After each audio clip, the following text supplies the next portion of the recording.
का भेष बनाया श्याम चूड़ी जाते कभी और भी डॉक्टर बन जाते थे, वैसे बन के आ गए गोकुल के कुंज बिहारी, वैसे बन के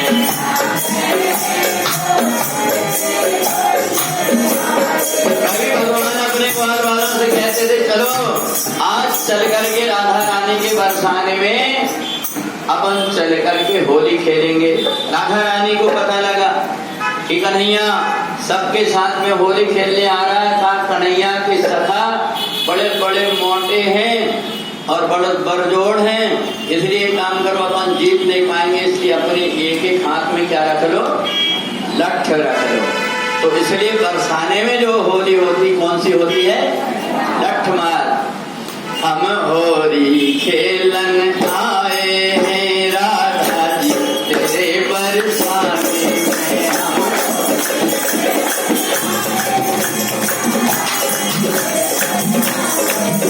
हम होली खेलन आए हैं। सांकरी गली और दूर नगरिया, सांकरी गली और सांकरी गली और दूर नगरिया, सांकरी गली और दूर परिक्रमा लगाने आए हैं राधा तेरे बरसाने में, परिक्रमा लगाने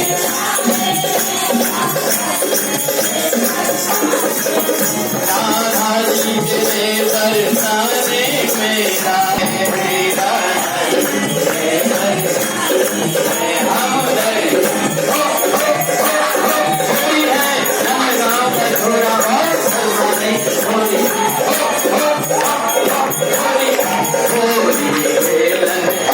हम जब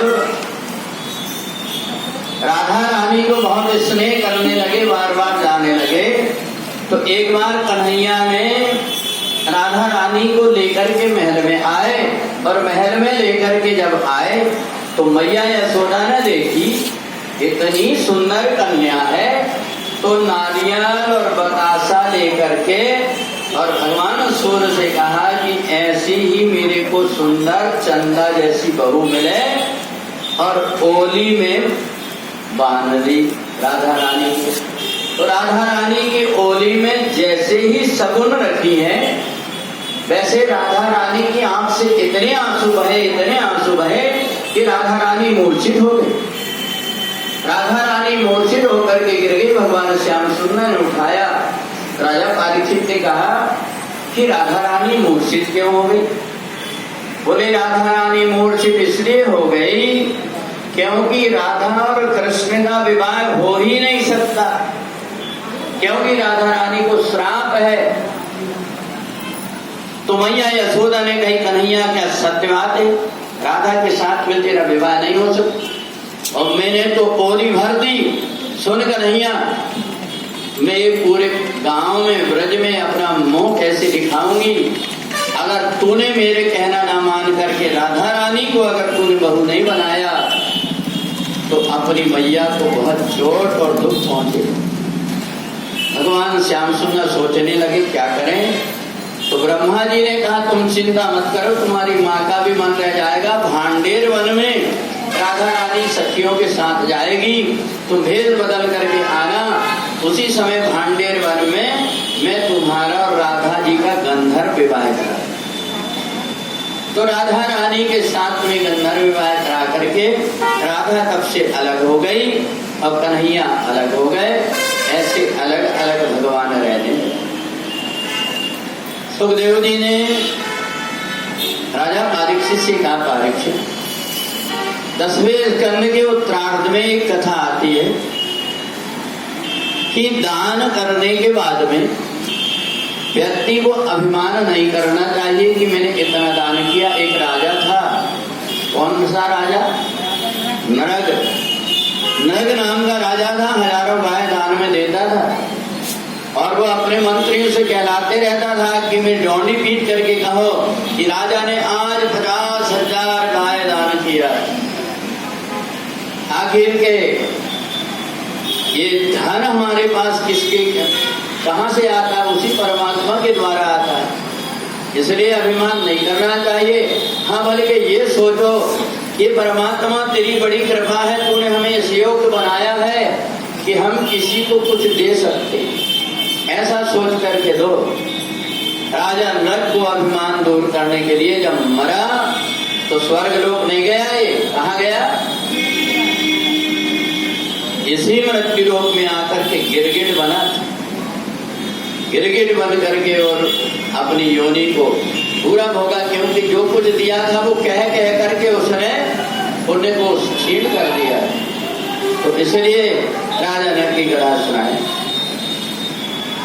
इधर सुखदेव जी राजा परीक्षित से कहते हैं, परीक्षित भगवान के मैंने तुमको अन्य अनेक प्रकार की लीलाएं सुनाए, पर एक बात बता दो, मक्खन से भी कोमल भगवान का हृदय है। भगवान इतने दयालु हैं, इतने दयालु हैं, अपने भक्तों के दुख को देख करके उनका हृदय द्रवित हो जाता है। एक दिन मैया देवकी ने सोची कि मेरे कन्हैया को माखन बड़ा प्रिय है, तो भगवान जब भोजन करने बैठे तो उनकी थाली में ले जाकर के माखन रख दिया। और भगवान ने तो संकल्प करके आए थे गोकुल में कि मैया यशोदा से किए, मैया मेरे को कहते हैं गुरु दीक्षा लेते हैं तो कोई एक चीज छोड़ना पड़ता है, इसलिए मैया मैं आज से संकल्प करता हूं कि माखन मेरे को इतना प्रिय तो है, पर कोई मेरे को माखन देगा तो मैं माखन का भोग नहीं लगाऊंगा। मैं माखन तब खाऊंगा जब कोई ये कहे कि ये मैया यशोदा का भेजा हुआ और मैया ने कन्हैया के दे दिया है। जब तेरे नाम से मेरे को कोई माखन देगा तो मेरे को प्राणों से ज्यादा प्रिय होगा।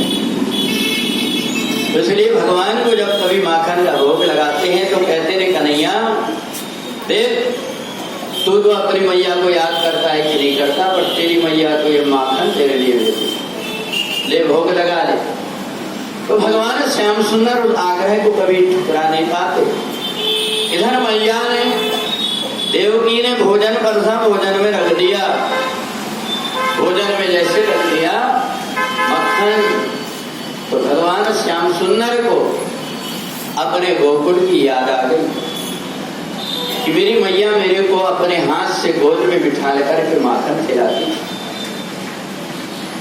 भगवान से भोजन नहीं चल रहा था, भगवान याद कर रहे थे गोकुल की। और उसी समय पर एक दासी ने आकर के बताया कि दरवाजे में एक गोपी आई है और वो गोपी कह रही है कि हम गोकुल से आए हैं, भगवान श्याम सुंदर से मिलना है। गोकुल से आगे सर, वो जो गोकुल से आए थे संदेशा लेकर के, वो तो बता रहे हैं नंद बाबा यशोदा कैसे है वहां पर, राधा जी के क्या हाल है। पर कन्हैया सुनते सुनते इतनी सिसकी आई, इतनी सिसकी आई, आंख से आंसुओं की धार बहने लगी। भगवान दीवार से टिक गए। इधर से देवकी ने आकर के देखा, आज कन्हैया इस तरह दुखी क्यों, इसकी आंख से आंसू क्यों आ रहे हैं।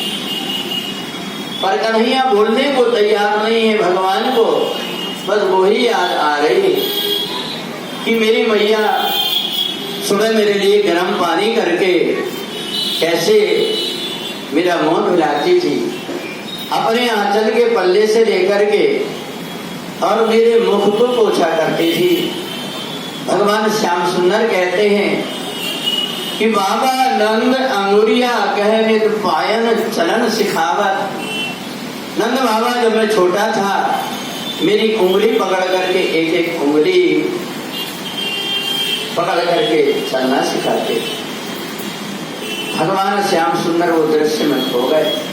इधर मैया देवकी ने देखा कि भगवान श्री कृष्ण मित्र उद्धव आया।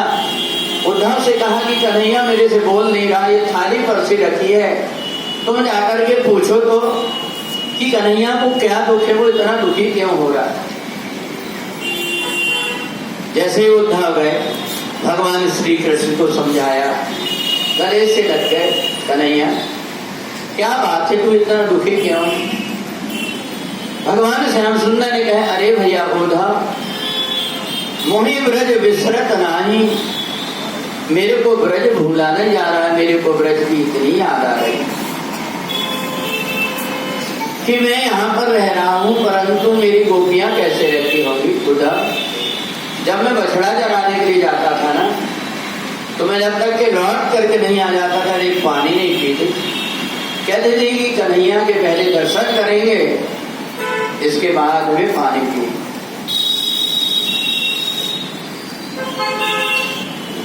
भगवान श्री कृष्ण उद्धव को ब्रज की सारी बात बताते हैं। उद्धव ने कहा, कन्हैया एक बात बताओ, मैंने वेद में शास्त्र में